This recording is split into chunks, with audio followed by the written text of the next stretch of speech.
भोकनाथ जी को नमन करता हूँ। भैया भी ऐसा कर यार, क्या कर रहा है यार। भोकनाथ बाबा की जयकारा लगाते हुए पुष्कर सिंह धामी। बहुत चुनौती मोबाइल नीचे करो। इसमें हमारे श्रमिक भाई 16 दिनों से भी लगातार अंदर संघर्ष कर रहे थे और पूरा देश उनके लिए बाहर संघर्ष कर रहा था। इस पूरे अभियान में लगे हुए सभी कर्मचारियों को, सभी कार्मिकों को, सभी विशेषज्ञों को, सभी हमारे वैज्ञानिकों को, सभी भारत सरकार की संस्थाओं को और एक एक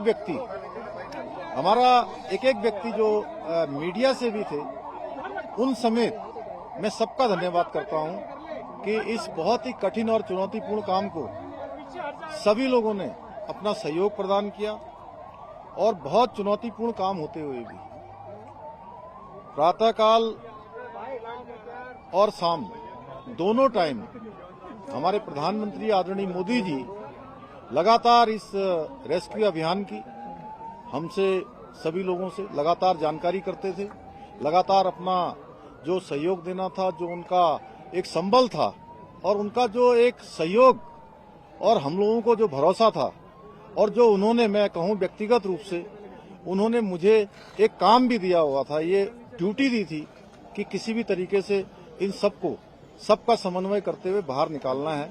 तो उनका अगर संबल न होता, उनका इतना जिस प्रकार से आज भारत सरकार की सारी हमारी एजेंसियां इस काम में लगी तो निश्चित रूप से जो कठिन काम भी हमारे लिए आसान हो गया। मैं उनका भी धन्यवाद करता हूं कि और अभी भी उन्होंने जैसे ही हमारे सभी श्रमिक भाई बाहर आए, उनका अभी दूरभाष पर फोन आया था और उन्होंने कहा कि सभी को मेडिकल उनका चेकअप ठीक से करना है, उनके परिजनों की सबकी कुशल क्षेम जानी, उनकी चिंता करनी है, उनके घरों तक ले जाने की उनकी व्यवस्था करनी है। सभी प्रकार से उन्होंने संपूर्ण चिंता करने का काम किया है। हमारे और भी सभी लोग इस काम में लगे हुए थे और विशेषकर से उत्तराखंड के हमारे सभी देवी देवताओं का भी मैं उनको भी नमन करता हूं कि उन्होंने बहुत काम किया।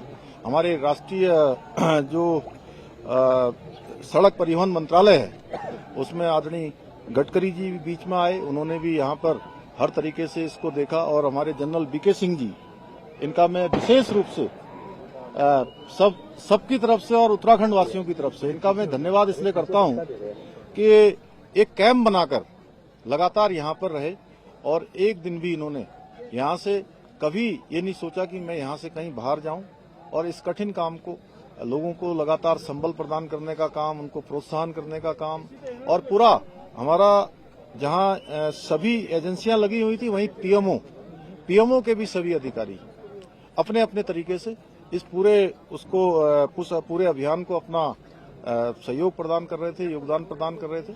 आगे आने वाले समय में हम ये जो जितने भी हमारे इस प्रकार के टनल उत्तराखंड के अंदर चल रहे हैं उन सभी की समीक्षा भी करेंगे और वैसे तो भारत सरकार ने इसमें सेफ्टी ऑडिट कर दिया है जिससे आगे निकट भविष्य में हमको इस प्रकार की किसी परेशानियों का सामना न करना पड़े। मैं सभी श्रमिक भाइयों को उनके उज्जवल भविष्य के लिए, उज्जवल जीवन के लिए मैं उनको सबको शुभकामनाएं देता हूं, उनके परिजनों को भी उनको भी शुभकामनाएं देता हूं। और लगातार इतना कठिन चुनौतीपूर्ण काम जिसमें आपने देखा कि ऑगर मशीन मंगाई गई और पहले इंदौर से मंगाई गई, हैदराबाद से मंगाई गई और जिस प्रकार से मशीन बार बार अंदर टूट जा रही थी, जिस प्रकार से फंस जा रही थी, वहां पर गडर आ जा रहे थे, तमाम हार्ड रॉक आ जा रही थी, उसके कारण से वो बार बार रुक रही थी।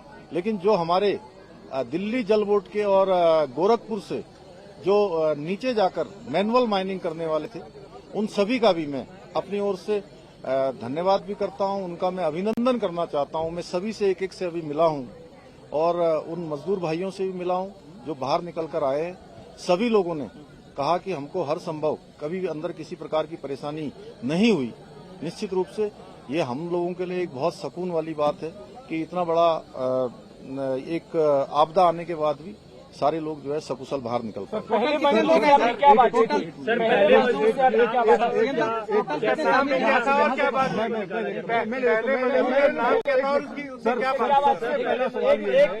पहले मजदूर से आपने क्या बात की? देखिए अलग अलग थे, जैसे कि अंदर विशेष रूप से जो हमारी शुरू से बात हो रही थी उसमें सबा अहमद, गब्बर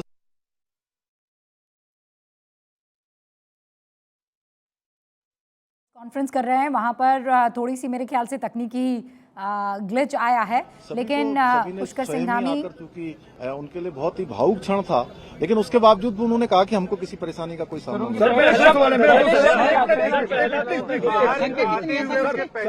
देखिए उनको मैं बता रहा हूँ, उनको उन्होंने ये कहा कि मैंने कहा आप लोगों को अंदर किसी प्रकार की कुछ चिंता तो नहीं हो रही थी। उन्होंने कहा नहीं, शुरू के दिनों में जरूर हमको चिंता हुई, लेकिन उसके बाद से जब आपसे बात हो गई, अन्य सभी लोगों से लगातार कम्युनिकेशन होने लगा, तो हमको पूरा भरोसा हो गया था कि आप लोग हमारी चिंता कर रहे हैं और हम अंदर नहीं रहेंगे, हम बाहर निकलेंगे। सर एक मिनट सर, सवाल ये है कि क्या अब जो रेस्क्यू करने गए हैं,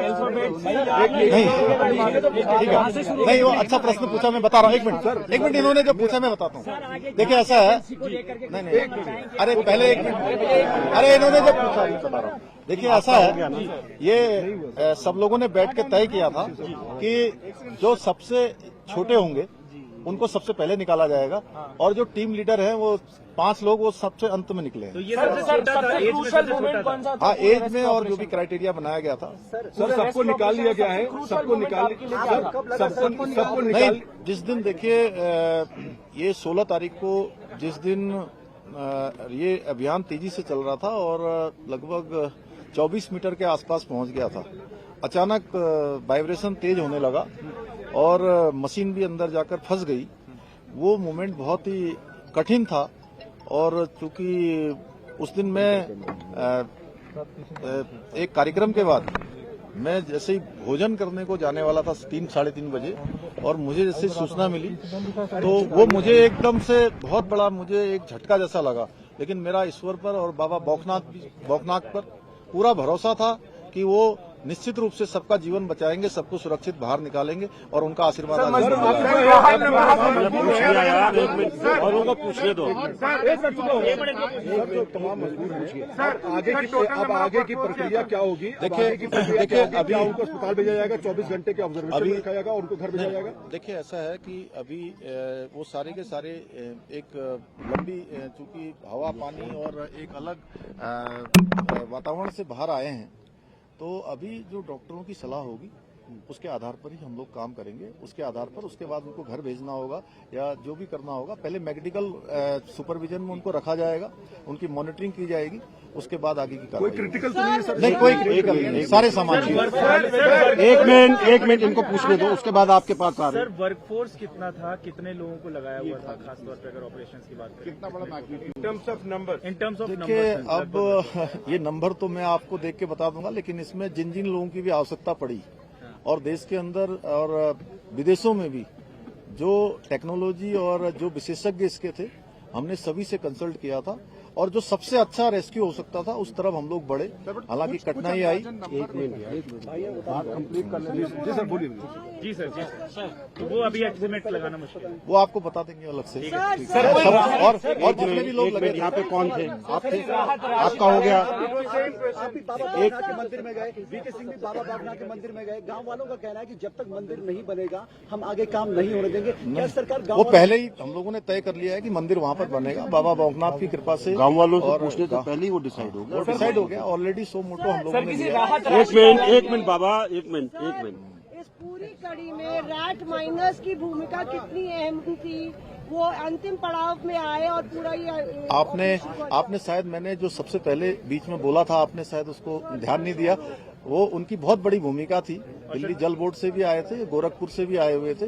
उन लोगों ने मैनुअली जाकर जो काम किया वो बहुत निर्णायक इस पूरे अभियान को निर्णय तक पहुंचाने का काम उन्होंने भी किया है। सर मजदूरों के लिए किसी राहत राशि का ऐलान किया गया, कोई समर्थन राशि उनके लिए? नहीं, सभी सर समर्थन राशि, राहत राशि। प्रधानमंत्री जी ने ट्वीट किया है, फर्स्ट डे से लास्ट दिन तक वो चुनावी व्यवस्था के बावजूद इस पर मॉनिटरिंग करते रहे। उनकी संवेदनाएं पूरे देश ने देखी है, क्या कहेंगे? मैंने आपको शुरुआत में ही कहा था कि माननीय प्रधानमंत्री जी का अगर इतना विशेष इस पर अभियान पर ध्यान नहीं होता, विशेष उनका जोर नहीं होता, तो इतना कठिन चुनौतीपूर्ण अभियान इस तरीके से पूर्ण करना आसान नहीं होता। और उन्होंने, और अभी भी उनका कितना ध्यान है कि प्रातःकाल जब वो चुनाव अभियान में निकलते होंगे, प्रत्येक दिन जानकारी लेते थे और किस प्रकार से रेस्क्यू अभियान को चलाना है उस प्रकार से करते थे। एक तरह से मैं उत्तराखंड का मुख्य सेवक हूँ, मुझे उन्होंने एक काम दिया हुआ था कि किसी भी तरीके से इस काम को सफलता की ओर ले जाना है। इसको सफल करना है। कोई और है सर, आपने कब ठाना कि मुझे यहाँ कैंप, आपने कब ठाना कि मुझे यहाँ कैंप करना पड़ेगा और आपने लगातार कैंप किया? नहीं, मैं दीपावली के अगले दिन यहाँ आया था और उस दिन के बाद फिर मैं लगातार यहाँ आता रहा बीच में, और एक समय ऐसा आया कि अभियान हमारा बहुत तेजी से आगे बढ़ रहा था, फिर बीच में रुका। जब बीच में अभियान रुका तो उसके बाद मैंने तय किया कि जब तक ये अभियान पूरा नहीं होगा मैं सारा कामकाज यहीं पर रुककर करूंगा, कामकाज भी करूंगा और इस अभियान को भी पूरी तरह से देखूंगा। एक मिनट नहीं, राहत राशि के लिए देखिए, राहत राशि के लिए हमने अभी सभी श्रमिक भाइयों के लिए अपने उत्तराखंड राज्य की तरफ से 1-1 लाख रुपए की जो है व्यवस्था की है। 1-1 लाख रुपए की जो है कल हम उनको सभी को चेक सौंपेंगे और भी जो सहायता होगी वो करेंगे। और NHI DCL जिसमें वो सभी लोग काम करते हैं उनसे भी हम अनुरोध करेंगे कि उस हमारे इन श्रमिक भाइयों को जो 41 हैं उनको जो है कुछ दिनों के लिए 15 दिन, 20 दिन या 1 महीने के लिए सशर्त सवेतन उनको जो है उनके घर जाने के लिए और रहने की जो है अनुमति दे दें। धन्यवाद सर। कितने घंटे की एक मिनट इनको पूछ लेने दे भाई। ऑपरेशन था उसका मैग्नीट्यूड हम समझना चाह रहे थे sir, may be in terms of the cost जो भी लगी या वर्कर, और दूसरा क्या एयरलिफ्ट करने की बात आ रही है, नॉट फॉर मेडिकल बट घर जाने के लिए? अभी देखिए, सबसे पहले अभी सभी लोग बिल्कुल जो भी अभी चेकअप हुआ है आने के बाद उनका ब्लड प्रेशर चेक हुआ है, अन्य जो भी जरूरी जो शुरुआती जो लक्षण होते हैं वो किसी प्रकार के, किसी भी कमजोरी के या किसी थकावट के, किसी बुखार के कोई भी लक्षण उनके अंदर नहीं है, सारे के सारे स्वस्थ हैं। और इतना बताऊं कि जब उनके लिए अंदर स्ट्रेचर की व्यवस्था की थी कि वो स्ट्रेचर से आए, उसमें स्ट्रेचर पे नहीं आए, सारे लोग क्रॉलिंग करके आए हैं, तो वो सब स्वस्थ हैं और अच्छे तरीके से थे। इसलिए पहला सवाल जो मेरा था, हाँ, एक मुझे हम लोग को मैग्नीट्यूड समझा दीजिए, कितना बड़ा ऑपरेशन था, may be in terms of कितना कॉस्ट आया या फिर इन टर्म्स ऑफ कितना वर्क। अब देखिए, अभी तो पहले कॉस्ट को देखते कि हम लोग पहले उनके जीवन को सुरक्षित बचाते या उनको बाहर निकालते। हमारी पहली प्राथमिकता थी कि कॉस्ट कितनी भी लगे। हमारे प्रधानमंत्री जी ने कहा था कि किसी भी कीमत पर सबको सुरक्षित बाहर निकालना, ये हमारी प्राथमिकता थी। धन्यवाद।